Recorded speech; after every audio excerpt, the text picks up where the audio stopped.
Whitecaps was a general term used to refer to several groups operating primarily in southern Indiana in the late 19th century. They became common in the state following the American Civil War and lasted until the turn of the 20th century. They lynched numerous people. In all recorded cases, the victims were either criminals or suspected criminals. Several members of the Reno Gang were lynched in 1868, causing an international incident. Some of the members had been extradited to the United States from Canada and were supposed to be under federal protection. Lynchings continued against other criminals, but when two possibly innocent men were killed in Corydon in 1888, Indiana responded by cracking down on the Whitecap vigilante groups beginning in the administration of Isaac P. Gray. Governor of Indiana James A. Mount belonged to one of the Whitecap groups, and reversed state policy of trying to stop the groups. His successor, Winfield T. Durbin, resumed the policy in 1900, 2 years after the Indiana General Assembly passed a strong anti-lynching law. When a lynching occurred in Vincennes in 1902, Durbin removed several law enforcement personnel from their position, to show that he expected locals to cooperate in stopping the lynching. His plan worked, and when a lynching was threatened in the following year, local police notified Durbin, who called out the state militia to guard the prison. When the Whitecap groups attacked the prison, the militia opened fire, killing 1 and wounding at least 11. The show of force effectively brought an end to vigilante lynching in Indiana. Only 2 recorded lynchings have occurred since then: the 1930 murders of Thomas Shipp and Abram Smith. Lynching in Indiana was not explicitly racial, but tended to occur against anyone suspected of murder. Between 1860 and 1910, at least 68 people were lynched, 20 were blacks and 48 were whites. Early Whitecap activity. Reno Gang. In the years following the American Civil War, southern Indiana experienced several high-profile criminal events. The Reno Gang began to terrorize the region in the immediate years after the war, becoming the first gang in the nation to begin robbing trains. They sacked rural towns, murdered and robbed travelers, and carried out numerous acts of indiscriminate violence against people. The state police were unable to bring the group under control, but the Pinkerton Agency was hired by one of the robbed train companies to pursue and capture the group. It took a year for the Pinkertons to capture the gang leaders, and the townspeople had already grown wary of the gang and had formed the Jackson County Committee of Vigilance. In 1868, one of the first of the Whitecap groups in Indiana, most likely made up Civil War veterans, they attacked the jail where the men were held and lynched 3 of them. 4 more gang members were captured in Canada and were extradited to the United States. The same group of hooded men traveled by night, marching in formation as they attacked the New Albany jail where the prisoners were held, wounding the county sheriff, and lynching the men. Their murders caused an international incident with Great Britain, who demanded to know why they had not been adequately protected and threatened to cancel their extradition treaty with the United States. Given the severity of the gang's crimes, and the near certainty they would have suffered the same fate after a trial, the state government did not take any action against the Whitecap group. Moral police. Whitecaps groups began to spring up across the state over the next decade. By the mid-1870s, there were numerous such groups like the State Horse Thief Detective Association, which carried out vigilante justice against horse thieves. The groups operated in secret, and had an element of Masonic influence in their organization. The groups were most prevalent in the southern part of Indiana, and especially so in Harrison and Crawford counties. Many of the groups started as enforcers of morality. They were known to target alcoholics, people believed to be idle, and men who did not provide for their families. Such people were often abducted and flogged. They soon began to target women who were not believed to be adequately caring for their home and children, children who were truant from school, and people who shirked from civic duty like working on road projects. By the late 1870s, the groups were beginning to target criminals for punishment, and continued to carry out sporadic lynchings. State crackdown. Early measures. The 1889 lynching of Tennyson and Devon in Corydon sparked an outcry for something to be done about the vigilantes. 2 men suspected of attempted murder were being held in the county jail when a group of men dragged them from their cells and hung them from a nearby bridge. The guilt of the men was not widely accepted, and many believed they had been killed unfairly and deserved a trial. In 1889,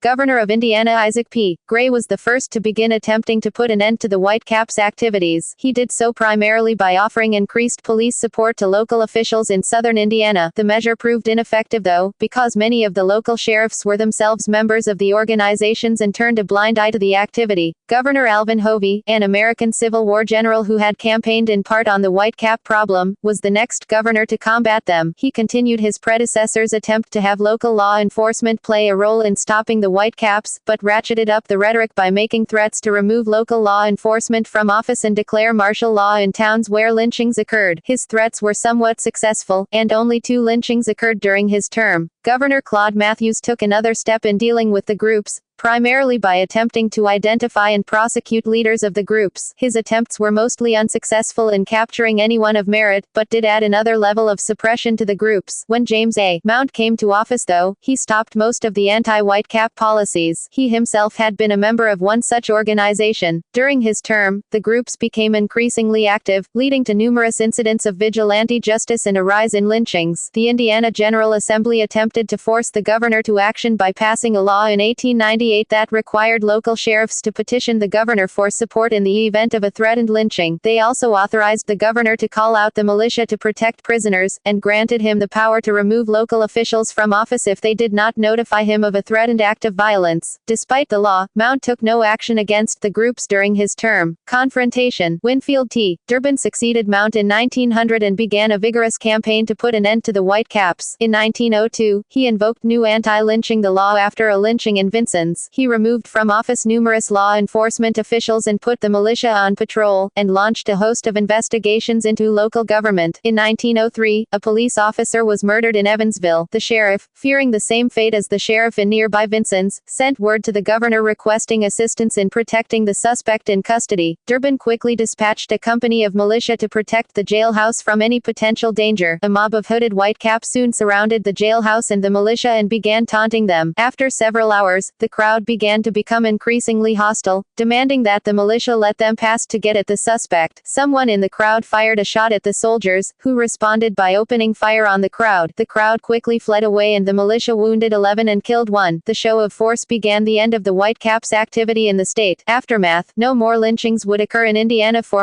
another 30 years until the deaths of Thomas Shipp and Abram Smith in 1930. Between 1865 and 1905, at least 68 people had been lynched by the whitecaps. In all cases, the victims had been suspected criminals, almost all of which were in state custody when they were killed. 48 of the victims were whites, while 20 were blacks. Although the whitecap ended their lynching and more severe forms of vigilante justice, the Indiana branch of the Ku Klux Klan began to rise in the following decade, drawing many former whitecaps into their numbers.